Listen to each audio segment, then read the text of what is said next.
نحمده ونصلي على رسوله الكريم اما بعد. الحمدلله ټول یې ګوري چې د پنځپیریانو نه او د شیخ طاهر رحمت الله تعالی علیه رحمتن د بچینا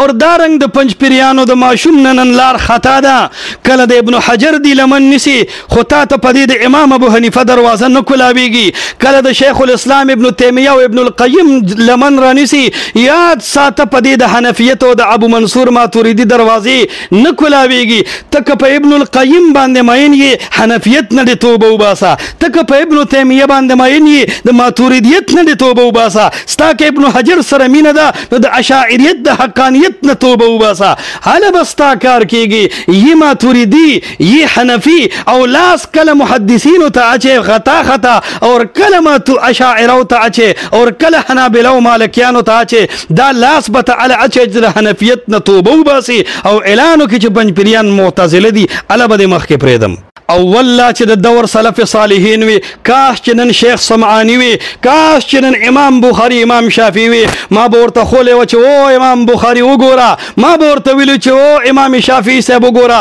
د معتزله او د واصل ابن عطا د بچینه مې د لسګ منډي وباسلې دي، لار مې ته د خطا کړې ده. والله چې غیب م انعام را کړو چې واقعي د الله د نبی د حدیث او حق دی ادا کو اور دارنګ د منکرین حدیث کې پخکار جامه کې دي کف پټل کې دي لار دې ته خطا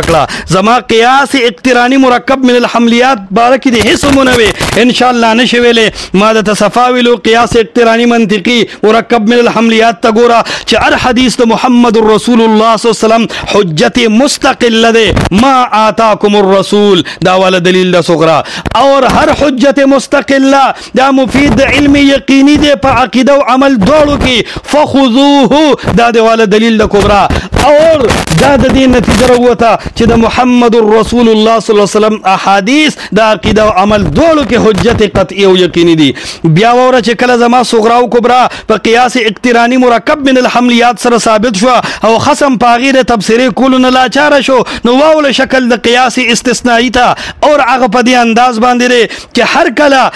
احادیث د نبی له سلام حجت مستقله او قطعی او یقیني دي نو ضرور ده چې دا دی قبول شي په عقیده او عمل کې، لیکن د دې قطعیت ثابت ده. فلهذا نتیجه دی وره چې دا د احادیث د نبی صلی الله علیه وسلم قطعی دي د پاره د عقیده او د عمل دواړو. دا دی والا صغرا او کبرا هم قیاس اقترانی هم قیاس استثنایی پاتې استا صغرا منقوزه ده ځکه چې هر خبر واحد نو د ضعیف حدیث استثناء خو ته نه کړي ذکر ته هم استا دا د کلیت د صغرا ده هغه کې دن بعینه جزئیت پروت ده ځکه ضعیف حدیث خو ته بیا د ځوان غالب او د ځوان وغیرہ په مرتبه کې نشماري. لہذا یاد ساته منطق مکوا قسم دې چې کلمه در سر په معقولات شروع کړه خود د اصل فن به میواړي نو داسې د منطق په دیوال باندې کینم چې پنځپیریان باندې بیان شي راکوزیلې د منطق داسې صغرا او کبرا او داسې اشکال به ته پیش کم چې د دیر په دی گاډو کې دی کسٹم چور کې بل بیا څوک نه وړي ان شاء الله. دا کورس د خلکو ته پړاوم تا ته به دوه درې نقطې چا ویلي او زه کورس پړاوم کورس پیژني راشستا زړو قرضو ته بیا درتوام چې د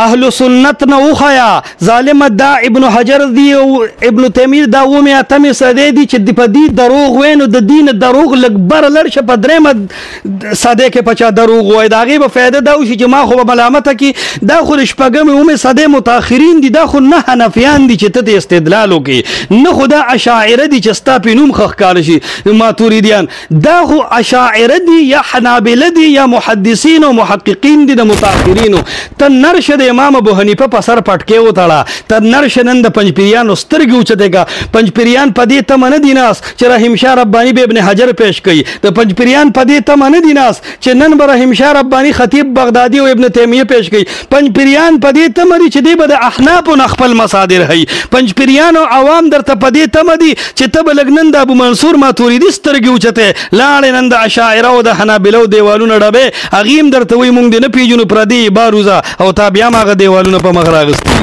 لہذا دا د متواتر او د خبر واحد تقسیم معتزله کړي دي. یو جواب مې دل در کو چې دا ویلی دی ابن ابي العز الحنفي شرح العقيده الطحاويه هغه وی عزلوا لاجلها النصوص. نو چې ته دا د اهل سنت او د معتزله مشترک دي نو دې ټکی سره بسکه دا تقسیم خو هغه کړي دي د فار چې نصوص په مات کی نو اهل سنت په نصوص ماتول. بل خبره الانتصار لاصحاب الحديث دا د 350 ډیر مخکنه سړی د ابن حجر دی او د ابن صلاح دی نیکنه چټر نیکنم په بره دی دی وی ان اغي ودا معتزله وی چې ان الاخبار لا تقبل فيما طريقه العلم هذا راس شغب المبتدعه في رد الاخبار. دا خبر اخبار احاد د رد پاراو د الله د نبی د احادیث د رد پار دا شی بدعتیانو راستي دي او بیا وی اختراعته القدريه والمعتزله ودا معتزله راستي دي وكان قصدهم منه برد الاخبار او مقصد د دې دا چې اخبار رد کی نو اهل سنت دي سره پکمه خوشاله کې شریک شوی دي.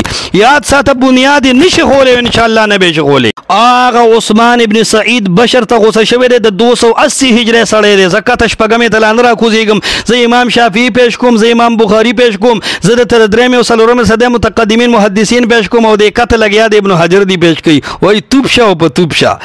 نقض الامام د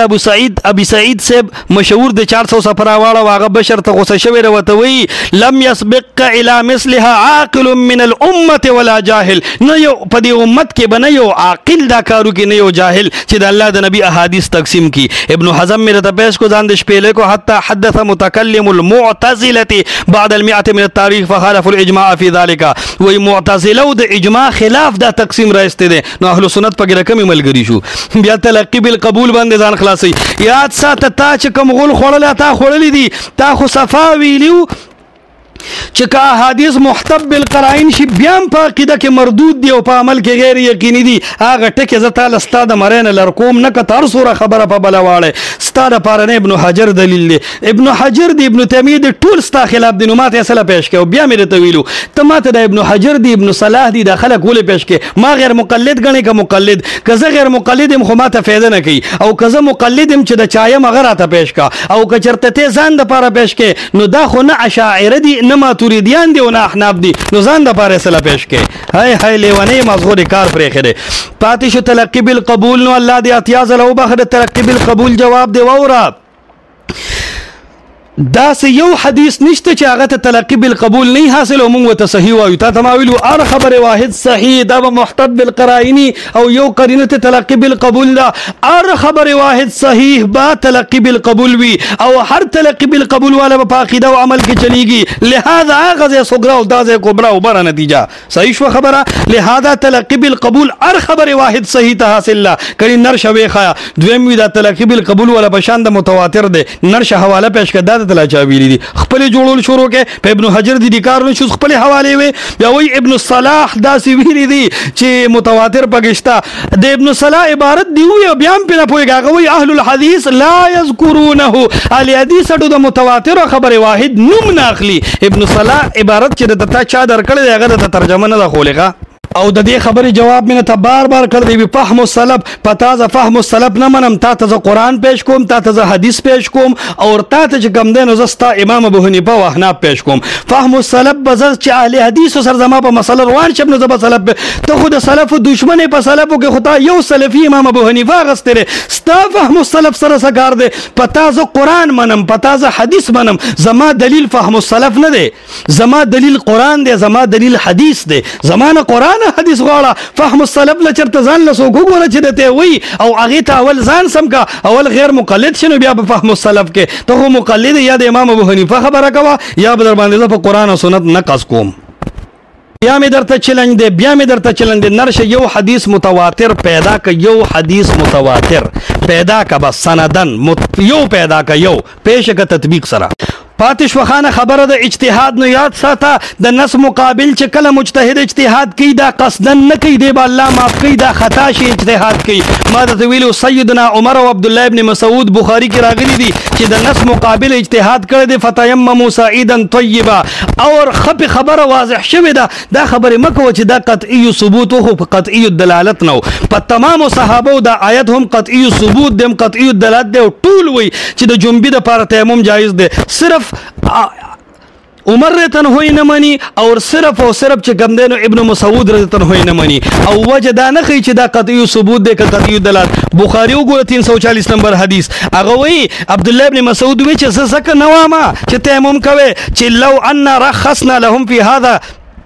كان احدهم اذا وجد الماء البارد تمسح بالصعيد. وی خلق به تیمم ته بیخي کار وي هغه د قطعي ثبوت قطعي دلالت خبره نه کوي. بیا ته چاته پوس کړ ویله د دې وړې خبرې د وجه چې الله او د الله رسول وي چې تیمم وکړي. ابن مسعود وی ویله دای دلیل دی نو هغه بخاري کې وی شقیق صاحب ته وی فما كرهه الا لهذا. ابن مسعود سره به د دین بل هیڅ دلیل نشته لهذا د نص مقابل خطا اجتهاد دی الله به معاف کوي او یو اجر به ورکوي. دا مې د دلیل کې بل مې ته ویلو چې امام شافعی بارک استا شاشی وی که شاشی امام ابو حنیفه ته منسوب کینو بیا استا امام ابو حنیفه د شافعی بارک وی چې امینیات او خذ سره ته سفر جایز غنینو دا استا قیاس د نص مقابل دی. نو د دې جواب وک کنه استا شاشی وی چې د امام شافعی قیاس د نص مقابل دی نرشه جواب وکا. فلهذا دا څومره احادیث چې تا وکړل دا قطعی الثبوت دا قطعی الدلالت خو چې د دین امام مالک عائشہ تنها اجتهاد کړی نو دا اجتهاد د دې په خطای باندې دلیل دی. نرشه د مجتهد نه پیش کا چې هغه ویلي چې دا ځواني دی ته چې کوم استدلال کې دا د یو مجتهد نه د دې روایت پیش کا. نحمده ونصلي ونسلم على رسوله الكريم اما بعد. مفتی صاحب د ټولو نه اول ستا به د قیاس باندې خبره کومه. قیاس اقترانی تا پیش کړی دی چې یاره هر حدیث د رسول الله صلی الله علیه وسلم دا حجت مستقله دی او دلیل ما آتاکم الرسول او هر حجت مستقله مفید د علم یقینی وی دلیل فخذو. دلته کې ستا صغرا صریح البطلان ده ځکه تا چې دلیل کوم ما آتاکم الرسول ذکر کړی دی دلته د لفظ ما د عموم تعلق د رسول الله صلی الله علیه وسلم د قول او فعل او تقریر سره دی نه د رواتو د نقل سره. او په دې باندې تا ته چیلنج دی په 1400 ساله مفسرینو کې یو مفسر اوخیا چې ما د ما عموم مفسرینو کې چا هم د رواتو په طریقه النقل باندې حمل کړی. ځکه ستا دعوه دا ده چې قرآن او حدیث علی فهم السلف و زمنم نو دلته کې فهم د سلف پیش که چې دا ما عمومي د رواتو د نقل په طرق باندې حمل کړی چې یاره په هره طریقه باندې روات یو حدیث نقل کی نو هغه به قطعي وي. لہذا استدلال د سلف پیش کا. دویمه خبره دا ده چې ستا په دې صغرا کې کلیت او عموم دی چې هر حدیث د رسول الله صلی الله علیه وسلم به حجت مستقله وي. نو ګوره دا کلیت د صغرا دی نه منم ځکه دینا ضعیف احادیث چې دی هغه حجت مستقله نه دی. منسوخ روایات چې په صحیح سند سره نقل هغه حجت مستقله نه دی. مجمل روایات چې تر څو د هغې بیان نه شوی هغه حجت مستقله نه دی. او مسترب روایات چې په سند کې داغه استرابی یا په متن کې استرابی نو هغه حجت مستقله نه دی. بطور مثال په باب د تیمم کې د عمار بن یاسر روایت دی چې کله پکې ضرب واحده راځي او کله پکې ضربتین راځي. کله چې کم دی مسح صرف د کفین راځي او کله چې کم دی مسح د آبات او د مناکب پوری راځي. د بخاری مسلم ټولو کتابونو کې خصوصي چې کوم حواله در کوم ابو داود 56 صفحه ده نو دیږي دا راځي چې عن عمار بن یاسر انه كان يحدث عنهم تمسحوا وهم رسول الله صلی الله علیه وسلم بالصعيد الى صعيد الفجر فضربوا باكفهم الصعيده ثم مسحوا وجوههم مسحه واحده ثم عادوا فضربوا باكفهم الصعيده مره اخرى فمسحوا بايديهم كلها الى المناكب والآباط من متون ايديهم. دای د متن استراب دی سند کې د دې استراب دی ځکه امام ابو داود چې کوم دی د حدیث په باره کې ذکر کوي وی وشک فيه ابن عيينه ته خو چې قطعي او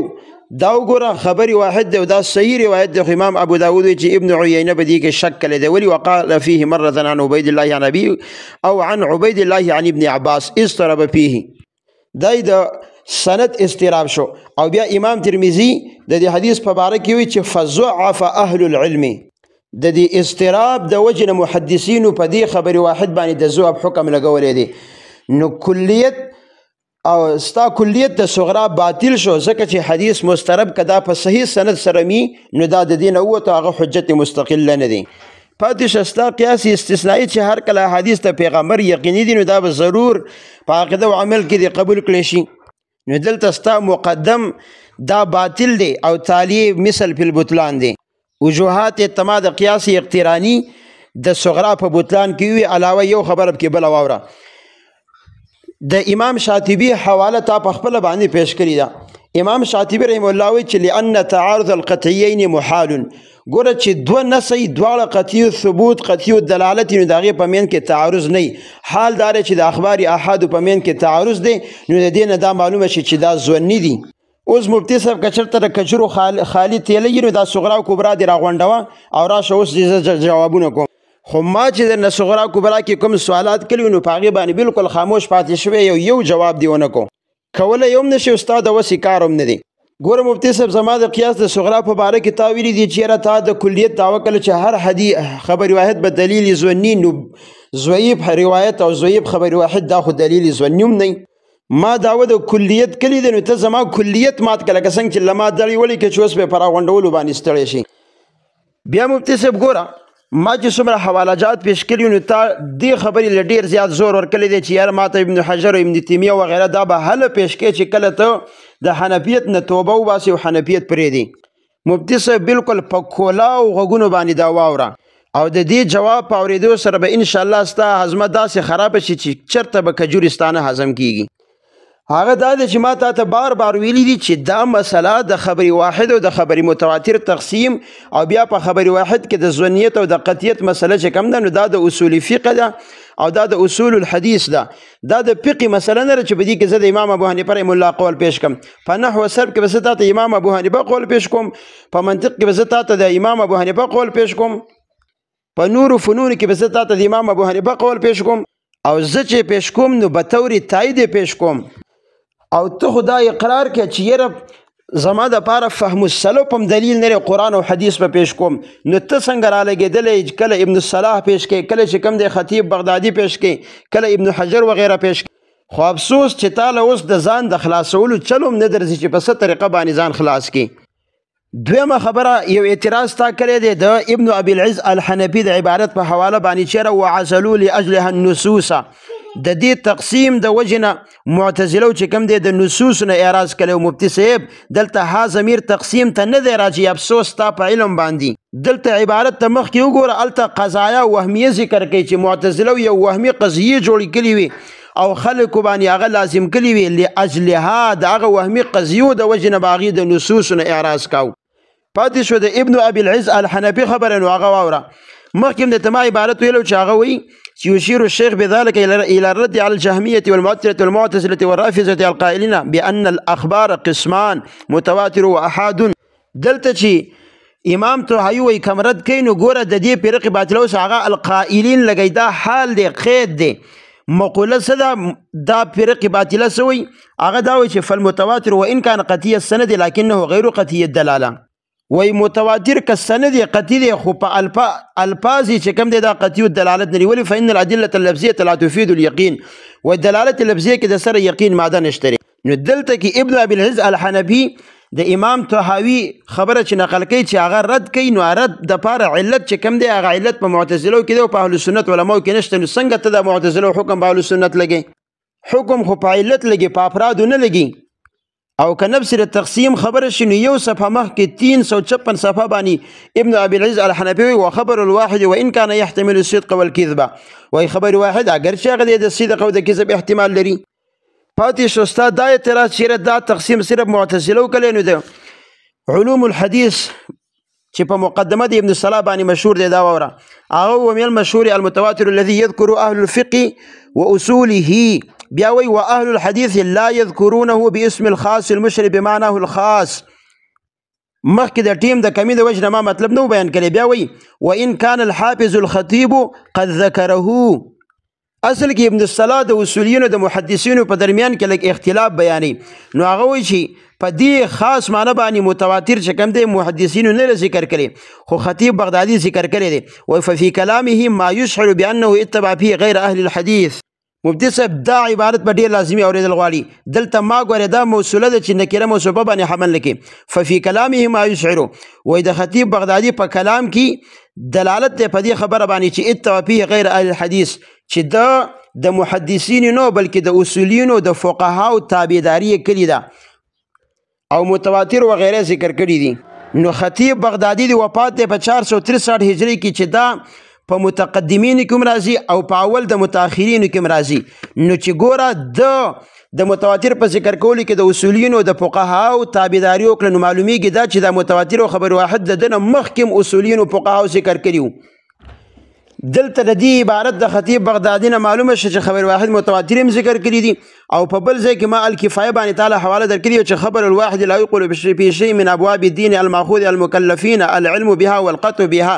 چې کوم شي کې قطع او یقین نو الته به خبر واحد قبول نه نو الته کې ظنیت او قطعیت معلوم شو او دا په متقدمینو کې دي. او تقسیم د متواتر او د خبر واحد چې کم دی دا ګوره د ابن تیمیه، ابن حجر، علامه صاحبی، ابن ابي العز الحنفي، علامه کرمانی، علامه عینی د دې ټولو خلکو د عباراتو نه معلومیږي. بلکې د بخاری ترجمه الباب واوره امام بخاری چې کوم ترجمه الباب ذکر کړی دی چې باب ما جاء في اجازه خبر الواحد نو خبر واحد چې ذکر کړی دی نو معلومیږي دا چې تقسیم د خبر واحد او متواتر د مخکې موزکه د مطلق حدیث د ذکر کوي خبر واحد ذکر کوي او وروسته بیا د اعمال ذکر کړي دی او د عقیدې ذکر نه لري نو د دین دا معلومه شو. دا کرمانی ویلي دي، دا ابن حجر ویلي دي، عینی ویلي دي چې خبر واحد به په اعمالو کې حجت خو په عقایدو کې بنئ. پاتې ستا یو سوال چې یره دی کوم علماو چې رد کړي دی په تقسیم باندې نو د هغې خبره د بره ما د ابن ابي العز الحنفي په حواله باندې وکړه چې هغې اولې په معتزلو باندې رد کو هغې بالکل منکرو. بله خبره دا ده چې د دې علماو حوالهجات ستا لپاره کافي نه دي، ته د قرآن او د حدیث نه په خپله دعوه باندې دلیل پیش کا. بیا د تلقی بالقبول په باره کې چې کوم اعتراض کړی دی نو ګوره ابن ابي العز الحنفي 355 صفحه باندې وی وخبر الواحد اذا تلقت الامه بالقبول نبيا نحمده ونصلي على رسوله الكريم اما بعد. رحیم شاه ربانی صاحب زما د ډېرې اوږدې مناظرې خوږه یاره رب کریم دې د محمد مصطفی صلی الله علیه وسلم په سنتو باندې یقیني مطمئن کا. زما عقیده بالکل واضحه ده چې د الله د نبی احادیث قطعی او یقیني دي. دا خبره تم منې مشره چې د الله د نبی احادیث د الله د نبی د خلینه چې راوتل قطعی او یقیني وو. دی کې زما او ستا اتفاق دی، د دې جواب را نغی. دویم د الله د نبی احادیث چې د الله د نبی د صحابه او د خلینه راوتل هم قطعی او یقیني وو، په دې کې زما او ستا اتفاق وو. درېمه مرتبه چې د الله د نبی احادیث د تابعینو تابعینو دور ترالل نو تم دا منی چې بیا هم د بعضو قول دا دی ستا پنځ چې دا یقیني او قطعي دی او عقیده او عمل دواړو کې چلیږي.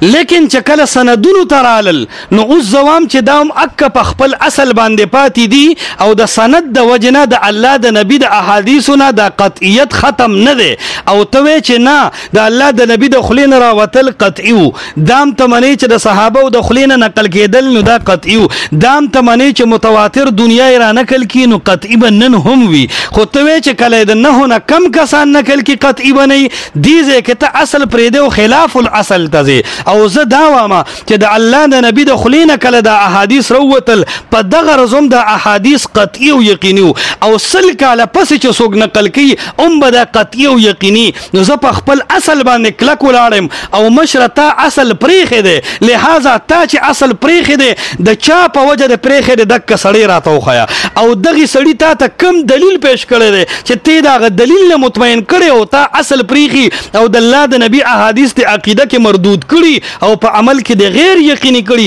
دک سړی راته وخیا دا د ټول مناظره خلاصه ده. نو ته نه امام ابو حنیفه پیش کې نه ابو منصور ماتوریدی پیش کې نه متقدمین محدثین پیش کې نه اصول فقه والا پیش کې تا ما چیلنج ویلو چې وړو کې انعام وي چې د احناف د اصول فقه کې ته د محتب بالقرائن ټکی قدر وخه تا فقه چال کړه خو تا محتب بالقرائن ټکی د احناف په فقه کې او نخو. دویمه خبره ګوله اخر محدثینو مشرانو په 200 صدې کې ابن حبان دی ویلي دي لعدم وجود السنن الا من روایت الاخبار چې اخبار احادنا علاوه متواتر شته دمنه ته دا متقدمین پرې دی ورستو د خطیب بغدادي چې ابن صلاح سے ویلي دي چې اهل الحديث لا يذكرون اهل حدیث د دې خبرو تذکرم نه کوي او بیا دا ویلي چې په دې کې د غیر اهل حدیث ملګرتیا کړي دا د اصول فقه او غیره نو ته اوخه کنه چې د پکې د غیر ملګرتیا کول او دې ته نقل کوي نو ته نقل ول نه کې اک اصول فقه را مخ کې کوم منم د سره اگر چې مقلدین دي خو چې ته خپکیږي منم هغه ماتوریدیان مقلدین را مخ د کې دا قول کړي تاسو سره منم لنډه خو په یو شرط چې کله ته دا غینه دا قول ثابت کې نو راته اوخه چې اغي دي لپاره کم استدلال پیش کړی دي دویم دا ار کلیف کې د دې جواب پرې دي چې ممات وعليه صوم المتبايعان بالخيار دارنګ ممات وعليه صوم دغه رنګي ان الظن لا يغني من الحق شيئا د دې آیاتونو دا استدلال تکي کنه د دې احادیثونو استدلال د ته چې چا پس روانه دي خلکو کړي دي تعجب منطق ستاده دي چې کله ته وی چې خبره واحد ځونی دي و امام مالک او عائشه رضی الله تعالی عنها رد کو نزونی شو اوس الته لړو امام مالک صاحب ته ګورخه او چې کله وته بنیاد دی خویا نو وی خطیب بغدادي هم منلې دي نو چې کله استدلال کین امام مالک امام ابو حنیفه او عائشه رضی الله تعالی عنها راځي نو چې کله د توام سړی راته په ګوته کنو کته خطیب بغدادي ته راځي نو ستا په منطق به د پنځپریانو حیرانی چې دا ته کومه ګوته کې لہذا تمات لنډ خبرو کا دا ممات وعليه صوم استدلال تکي كمحدثين او مجتهدين او استاد متبعين استاد مقلد کړي دي کچري اغي کړي وی خیا کته کې نو دا ستا استدلال حق ته نشته ته مقلدي دا ممات وعليه صوم المتبايعان بالخيارنا چې توي عائشه رضی الله تعالی عنها او امام مالک ویلي چې ځونی دي دا ټکي توي چې اغي د ځونیت د وجرت کړي دي کدا محدثین ویلي دي کته وی چې خامخا به د ځوند د وجه ویلي نو چې خامخا د ځوند د وجه امام مالک رد کینو بیا به محدثین یا امام مالک وی چې زه د ځوند د وجه رد کوم نو ستاده تمام استدلالات باندې دا اشکال پروت دی او دا تر مناظره تر اخره شروع دی او اول نه دی چې مشر استدلال ستا خپل دی کده چانه نقل کې کنه نقل کې نو مې خویا ک خپل دی نو ته دا حق حاصل دی دویم دا چې تعالی خطیب بغدادي او د خلکو د بنیاد کې خودو نو دی نو پکا دی له نو پکار چې دی ته دلایل خولې آیا دی ته په دلایلو کې یتیم پرېږي کدي ته دلایل خولې دي دا چې دوه کسو پنځپریانو تم د مناظره اور هغه بر ته وی چې دا مشر دی صحیح لګیا دی او دا کتار سمره وی چې دا غپ دی او دا او دا نو غلطه نور زما قیاس اقترانی شرطی په شکل مرکب من المتصلتين کې صغرا او کبرا وره هر کله چې خبره واحد حجت مستقله وی نو دا قطعی وی په ثبوت کې صغرا کبرا توقید هر کله چې خبره واحد قطعی فی ثبوت وی نو دا مفید به په عقیده او عمل دواړو کې نتیجه هر کله چې خبره واحد حجت مستقله شو نو دا مفید دی په عقیده او عمل دواړو کې دا مې د تواله په منطق کې قیاس اقترانی شرطی مرکب من المتصلتين ذکر کو پاتې شو ټول حواله نو ګور په الموافقات د دروغ وی جواب نه راکې په ابن تیمیه دی فی نفسه عبارت دروغ وی ورپسې هغه خبره واحد قطعی کړي د ابن تیمیه په حق دروغ وی جواب نه راکې د ابن حجر باندې دروغ وی ما د ثابت کو جواب نه راکې ذهبی صاحب د میزان الاعتدال په حواله کې مدنه حواله وغوښته چې جواب راکا د میزان الاعتدال باندې خاموش وي دغه رنګ د جلال الدین سیوطی ته چې کوم کتاب منسوب کو هغه کتاب په شاملو کې پیس کې نشته ځان د خاموش کړي دی و د الله بنده ولی بیمانی او دلتوب کې د الله بنده مناظره د دې جوابونه راکا د الله مخې تم ځان مجرم کوا او د پنځپریانو ګلانو مخې تم ځان مجرم کوا لہذا مشرکت اصول فقه پسې او متأخرین محدثین بس روانو یو اقرار کا و ادام مشران دی او دام بنیاد دی دویم او چې امام ابو حنیفه او امام مالک او د خلکو نه زما استدلال نشته بل د دې خلکو مستدلات ذکر کا خبره ختم پدې دیم بیان تنګم خو ته نوم د دې اخلي استدلالات خپل پیش کینو تک مجتهد خو او تقلید کې تنگ شوی خو ټیک ده که مجتهد نه او تقلید کې تنگ شوی نه ته غیر مقلد نه کېږي مونږ کو اجتهادات کو ظالم مونږ ډېر غټه بدنامي په دې معاشره کې خلک را باندې بلا توانونه کوي نو علم مجتهدین شوی محققین شوی تعالی په معاشره کې استغ نه دی لیدل تاسو پیړه نه دی لیدل ته د چاره کور نه استی تاسو لا چا وکټوري نه دی ویلي تاسو لا چا د امریکای پیداوار نه دی ویلي تاسو لا چا مشروط نه دی ویلي او ته اجتهادات کې مجتهد او محقق بشي خو دې لپاره به تقلید پرې دی او ځان لپاره به سخت تیرې رفع الیدین امین به شروع کې د حدیث تابعداري وکې نو بیا چې ته د المتبايعان بالخيار نه استدلال وکړو زبر ته هم چې ته مجتهد او خطا شوی فل خلکو ته په شلو کړو کې بند مقلد حنفي ماتوریدي اشاعتي نقشبندي تنظیمی بیا مماتی بلا خبرو نه پست چې کم د استدلال څنګه پاتې شو دا ما زما په صغرا چې کوم اعتراضات کړي دي چې دا خو ضعیف او حدیث ته منسوب دي لزله مې جواب وکړو چې د ضعیف ته موږ د رسول الله خبرې نه وایو دا د کاذب راویانو کاذبي خبرې دي آتاکم الرسول ټکه مې چې د پیغمبر نه ثابت شي نو دا به وي تلقی بالقبول مې رته وي چې موږ داسې خبره واحد صحیح اړو منونه چې تلقی بالقبول د مسلمانانو محدثینو وسره نه دا به سر خامخای البه خبره واحد صحیح جواب درا نه غي اخر کې اهم خبره لازم متوجه شو قلم باندې ولیکه د جواباتو پته مبم زتا ته دا وامه چې ته چې اجتهاد د نص مقابل یې کوي زره توام بالکل د نص مقابل به مجتهد اجتهاد کړي خو دې به یا به ته د نص رسیدلی نه یا به پوه شوی نه یا به خطا شوی الله تعالی به یو اجر ورکړي خود عمر رضی الله د ابن مسعود صاحب اجتهاد بخاری مې ته حواله پیش کړ چې د نص خلاف وسنګو فتیمموا صعیدا طیبا د جنبی لپاره تیمم د آیت نه په صحابه پټ د عمر صاحب ته نبی علیہ السلام ویلی دي عمار بن یاسر صاحب ته ویلی دي په ټولو صحابه د آیت ښکار دی چې تیمم او اگر کته په غسل کې خو تیمم وکا عمر صاحب ته باقاعده د آیت او د حدیثونو پیش شوی دي عبد الله ابن مسعود صاحب ته پیش شوی دي اغه د دې مقابل کې اجتهاد دا کړی چې خلکو ته اسانيږي او وجه خولې دا وای بیا به خلک سستیا کوي لئن لو رخصنا لهم بیا به خلک ډایرکټ تیمم متکارو وای ولی دا د نص مقابل خطا اجتهاد نه دی دا اجتهاد تمام امت مردود کړي نه دی او د دې خلاف دا نص منل نه دی اوس تا سوال دا دی کچرته کې عمر رضی الله تعالی عنہ د دې آیت نه استدلال کوي د عقل نه او د آیت رد کوي خبره ته وکشه دا فتیمموا صعیدا طیبا د قران آیت دی کنه دی کوي نو د دې مقابل د ابن مسعود صاحب اجتهاد او د عمر صاحب اجتهاد راغې کرانغه کراغلی نو دا د نص مقابل د عمر صاحب او د ابن مسعود اجتهاد شو کنه شو که شوی نو اوس دوه خبره وره دا آیت بیا ځونی منی یا بدا قطعی منی کچرته کې دا آیت ځونی منی نو قران ته د ځونی وي دا ستا داوا نه ده او کنا عمر صاحب د دې آیت خلاف کړی او دا آیت بیا هم قطعی پاتې شوی نو چې څنګه آیت د عمر په انکار قطعیت نه ختم نشو نو المتبايعان بالخيار دا د امام مالک په انکار سره څنګه د قطعیت نه ختم شو ممات علیه صوم دا څنګه د عائشه تنها په انکار سره ختم شو څنګه چې د عمر په انکار باوجود د آیت د فتیم صعیدا طیبا قطعی دی دکسي د عائشه او د امام مالک رضی الله عنه د اغي د انکار باوجود د آیت قطعی دی او کنا امام مالک د آیت نه د انکار کو په وجه د المتبايعان بالخيار او د مماته د انکار په وجه باندې د حدیث ونشوي نو بیا خو به د عمر صاحب او د ابن مسعود په انکار سره د قران د آیت هم ونشوي مشره دا خپل سوال دی ستا د ټولو دلایل ته دا غاړه ته ورخ ان خطره وړو کې سوال نه چې ته به ځان نه غاړه کی ته بالکل جواب نه راکې ته مو چې امام بخاری په باب کې الفرائض ټکی راوړی د فرض په قطعی ثابتي کی جواب درا نه غي تا تموي امام شافعي رحمت الله علیه وی حلال و حرام به ثابتي کی جواب را نه تموي غي وانتقلوا في بهذا الخبر عن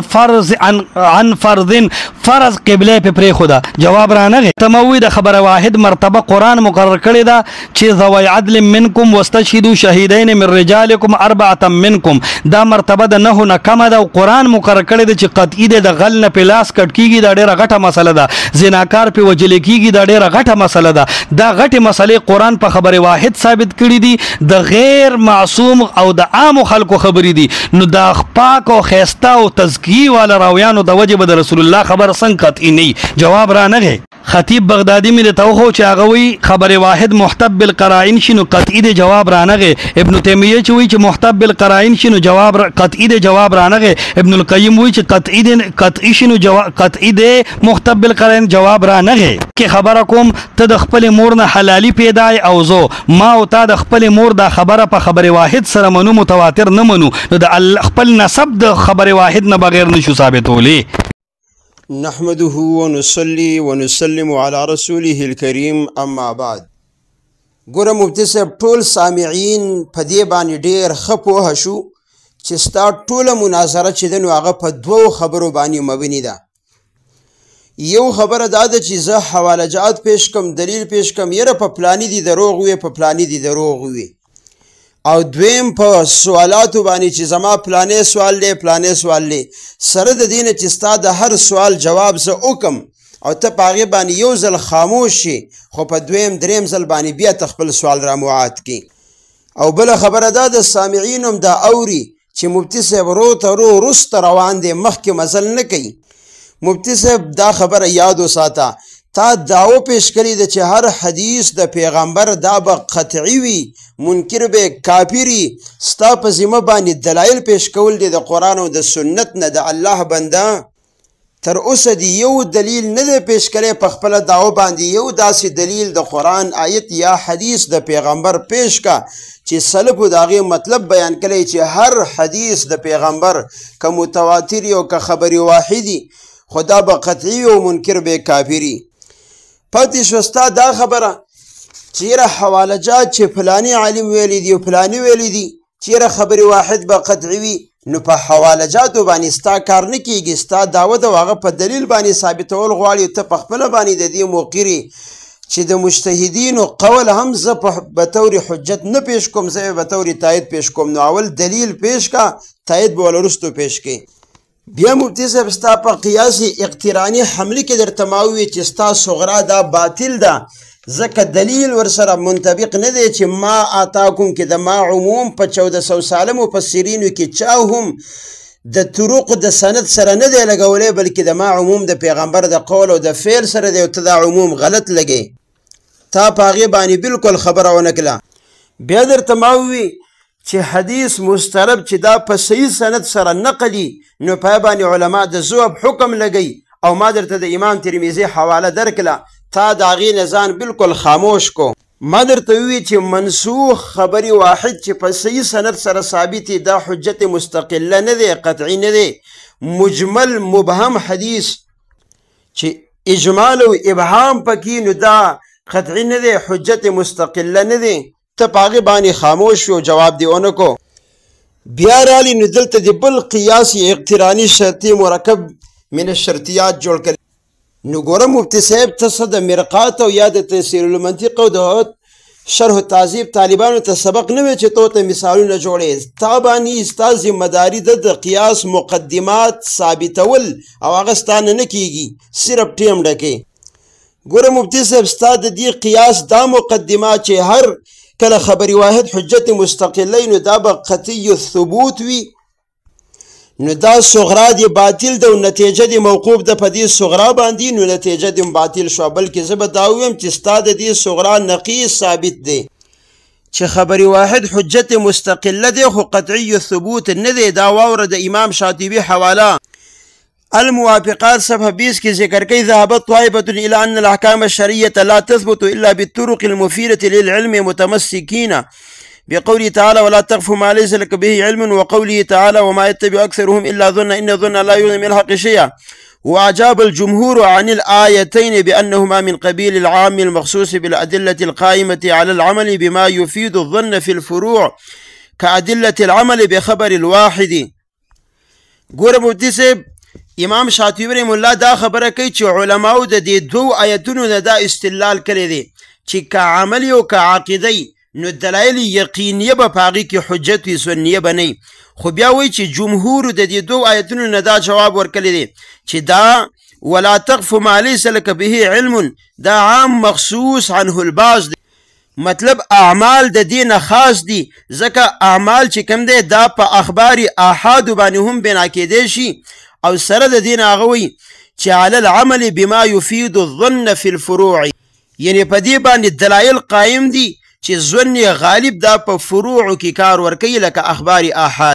نو د امام شاطبي د عبارت نه دوه خبرې معلوم شي یو دا چې اخبار احاد ظني دي او دویم دا چې دلیل ظني باندې اعمال بنا کیږي.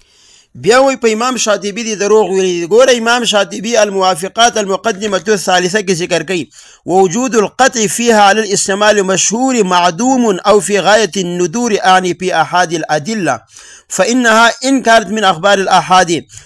فعدم افادتها القطع ظاهر. دا بالکل صفا خبره کوي چې اخبار احادو کې قطعی کېدل دا ظني دي یعنی دا مفید د قطع نه دي بلکې دا مفید د ظن غالب دي. دروغ نشته غوږونه علاج دی وکړه. ان دقه موافقات کې بیا وایي په المسألة الثانية کې هغه وایي ګوره احدها ان الكتاب مقطوع به والسنة مذنونة، بلکې والسنة مذنونة هغه علی الاطلاق په سنت باندې د ځوان حکم لګی. البته وروستو کې بیا تفصیل کوي والقطع فيها انما يصح في الجملة لا في التفصيل بخلاف الكتاب فإنه مقطوع به في الجملة والتفصيل. بدی کې دروغ نشتري. همدغه الموافقات کې تی صفحه باندې ذکر کوي واذا كان الحديث مخالفا يكذبه القرآن والسنة وجب ان يدفع. چې کله حدیث وي د قرآن مخالف راشي، قرآن د هغې تکذیب کوي، سنت متواتره تکذیب کوي، وایي د دغه حدیث دفع کول دا واجب دي. ويعلم انه لم يقله، او د دې نه به دا پته لګي چې پیغمبر علیه السلام دا خبره نه ده کړې. وایي په سیوطي صاحب دې دروغ ویلي دي. دروغ مې ویلي دي، خو دروغ مې په دې بنیاد باندې ویلي دي چې ته خبر نه، تا ته پته نه لګي. اوس که تا چېرته مطالعه کولی دا وګوره، التقریب والتیسیر د امام نووي هغه څه وایي 28 صفحه باندې ذکر کوي. وذكر الشيخ تقي الدين أن ما رواياه أو أحدهما فهو مقطوع بصحته. دا د شیخ تقي الدين قول ذکر کوي. خو بیا وایي چې والعلم القطعي حاصل فيه. بیا مخکې وایي وخالفه المحققون والأكثرون فقالوا يفيد الظن ما لم يتواتر. دا د سیوطي صاحب عبارت دی. معتزله نه وایي وخالفه المحققون والأكثرون، محققین او اکثرین اکثر علما دی وایي چې يفيد الظن ما لم يتواتر، چې تر څو روایت حد تواتر ته نه رسېدلی نو دا به ظن غالب پیدا کوي. التقریب والتیسیر للنووي 28 صفحه. او دا عبارت د تما د سیوطي په حواله ذکر کړی و.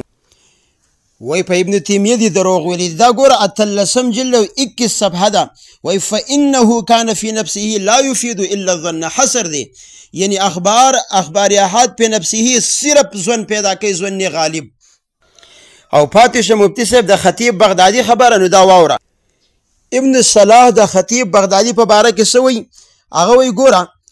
وإن كان الحافظ الخطيب وقد ذكره ففي كلامه ما يشعر بأنه اتبع فيه غير أهل الحديث. ويقول خطيب بغدادي چې کوم دی د محدثینو نه علاوه د فقهاو د اصولینو اتباع کړي، د متواتر وغیره ذکر کړي دي.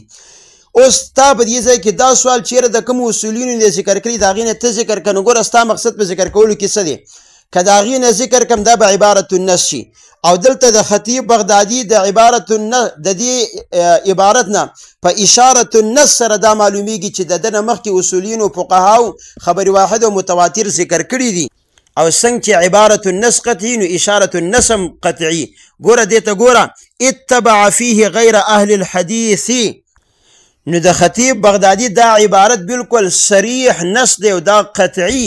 یو تایید دی په دې باندې چې د دې نه مخکې خبر واحد او متواتر ذکرو. وای په ذهبي صاحب دې دروغ ویلي دي. دې کې دې جواب هم کومه او د ذهبي صاحب د خبرې وضاحت هم درته کوم. اصل کې مفتی صاحب ته سوال کوي چې یاره په احادیثو کې اخبار احاد کې اصل چې کوم دی دا قطعیت دی، نو دا سنیت پکې د سند د وجې نه راغی. نو اولی د ابن سیرین قول په مقدمه د مسلم کې ذکر دی چې ان هذا العلم دین فانظروا عمن تاخذون دینکم. عبد الله ابن مبارک وایي الاسناد من الدین ولولا الاسناد لقال من شاء ما شاء. اوس به حضرت علي چې کوم دی ډیر دروغ به جوړولی که سند نه وي. خو دا خبره چې په اخبار احادو کې اصل قطعیت دی او که ظنیت دی،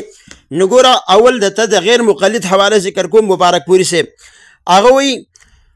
وایي که یو راوي عادل ثابت هم وي نو وتطرق الیه احتمال الا یکون مطابقا للواقع. احتمال شته چې د خبره دا د واقع سره موافق نه بلکې دروغ پکې. بیا مخکې وایي وعلى هذا قلنا ان خبر الواحد الذي استوفى شروط القبول الخمسه التي عرضناها سابقا يفيد ظنا لا قطعا. خبر واحد کې که د صحت ټول شرایط هم راشي که نه نو بیا هم دا ظن پیدا کوي، قطع او یقین نه پیدا.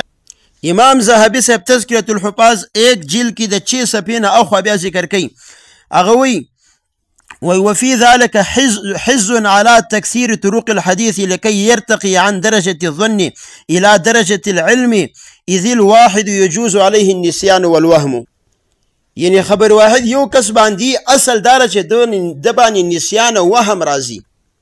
نو خبر واحد کې حضرت اصل دا ظنیت دی، قطعیت نه او د قطعیت دعوت تا کلی ده. اوس تا نه کېږي نه چې ته دلیل پیش کړي، نو که خیر بیرته رستو رواني.